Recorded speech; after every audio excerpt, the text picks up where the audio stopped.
Hi, I'm Stephanie Toland from Population Media Center, which is a U.S. NGO based in the Green Mountain state of Vermont, and I'm excited to share with you our panorama solution. So when it comes to conservation, what's the connection to human behavior? How are all of these things related? Well, there's bushmeat on the dinner plate, there's dynamite fishing, there's hunting elephants for ivory.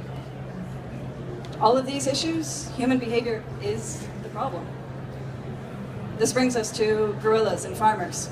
What's the connection there, besides a few leaps of evolution? Well, I'm sure you all know that human encroachment into gorilla conservation, or gorilla habitats, is a growing and pressing threat. All of these issues, though, are very complex, and there are multiple approaches being put to use on all of them, probably by some of you here. How do we get human behavior, everyday humans, not just the people here who really care and breathe and live conservation, but everyday humans, to really be part of the solution and not only the problem? How does changing this guy's behavior really affect our conservation efforts? Well, if it's one person, one household, one community, it's needed change, but it's not enough. How do we change millions of people's behaviors and attitudes at once? This is what Population Media Center does, shifting a society's behaviors and attitudes across the culture using radio dramas. I see some eyebrows go, But really, to address gorilla conservation in Rwanda, we created a radio program called Umurage Urikwiye. It began with very extensive formative research, looking at the current context and situation and range of values and behaviors across the society. That is used by the writers to create very realistic motivations and situations for the very realistic characters to play out. And they play these out over the course of 1 to 2 years of broadcast, a really long drama to really allow the audience to dig in. And those benefits and consequences of all of these behaviors and choices are played out in a very realistic fashion. All the while capturing the hearts and imaginations of a national audience. So, how does this relate to gorillas? Well, this is the storyline of Nderia, who is a Rwandan farmer. His storyline was one of 4 storylines that wove throughout the program. Nderia wants to feed and provide for his family. He lives next to a park, so he cuts down some trees to enlarge his field and crop area. But that creates a landslide which destroys some of his crops. So he decides to burn down some trees instead. But unfortunately that spreads to his house and ends up killing one of his children. But he still has 4 children to feed, so he's convinced to try hunting a gorilla, to try to sell it to a zoo. Unfortunately, he gets his foot caught in a snare doing so and loses a big chunk of it. So he's not doing so great with the choices right now.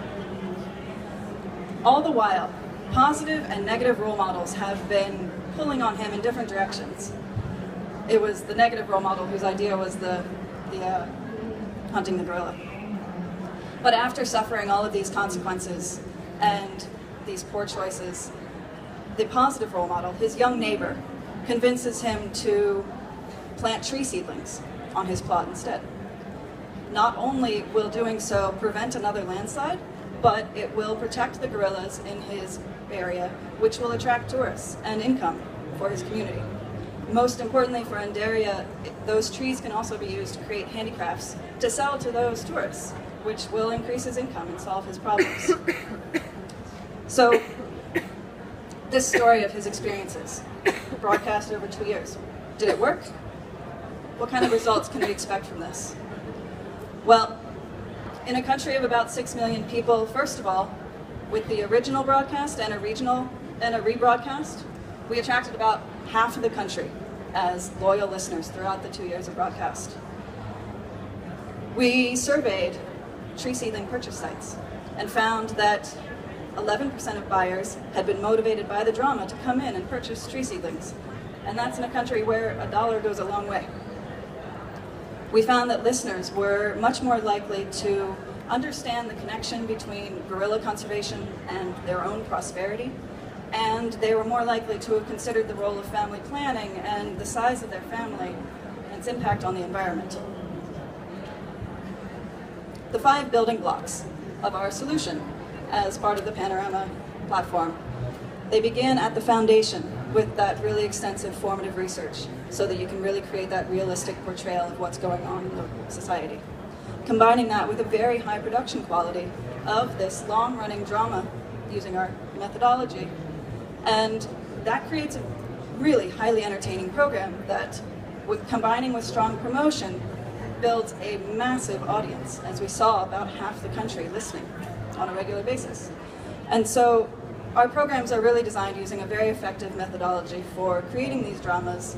And when you have that massive audience, using that methodology leads to very massive behavior change. And then when we're talking at that scale across the country, that's also very cost-effective results. Our partners, our conservation partners for this project included the Arcus Foundation, U.S. Fish and Wildlife Service, and the Rwandan government, which had a reforestation program going on at the time. Arcus has continued to really keep a focus on innovative and high-impact communication approaches as an effective means of addressing conservation outcomes. Right now, they're currently funding a 5-year conservation action plan, which is being implemented for Eastern DRC.